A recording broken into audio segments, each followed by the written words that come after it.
بسم اللہ الرحمن الرحیم۔ السلام علیکم، میں ہوں گلفام چودھری۔ آپ دیکھ رہے ہیں میرا فیس بک پیج اور یوٹیوب چینل۔ آج کی ویڈیو میں ہم فرسٹ آف آل بات کریں گے جس طرح پنجاب اور کے پی کے میں صورتحال چل رہی ہے۔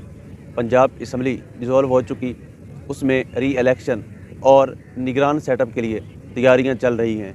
اس صورتحال میں عمران خان کے پاس ڈیفینیٹلی جو ترپ کا پتہ اتنے پچھلے چند ماہ میں انہوں نے سنبھال کر رکھا ہوا تھا، بالآخر انہوں نے وہ ترپ کا پتہ کھیلا ہے اور ساری پی ٹی ایم کی سیاسی جماعتوں کو چاروں خانے چت کر دیا۔ یعنی انہوں نے بڑی پلاننگ سے پنجاب کے اندر آخر وقت تک یہی شو کروایا کہ ہمارے پاس نمبر پورے نہیں ہیں۔ خود پی ٹی آئی کے ایم پی ایز کہتے رہے کہ ہمارے پاس نمبر پورے نہیں ہیں، لیکن اور کسی کو بتایا بھی نہیں گیا، نہ مقتدر حلقوں کو اور نہ کسی سیاسی پارٹی کو، کسی سیاسی کارکن کو، سوائے چند ایک لوگوں کے جو کیبنٹ میں 5-7 لوگ تھے، ان کے علاوہ کسی کو پتہ بھی نہیں تھا کہ آج اعتماد کا ووٹ ہونا ہے۔ بس عمران خان صاحب کے ساتھ چند ساتھیوں کو پتہ تھا، بصورت بڑے اچھے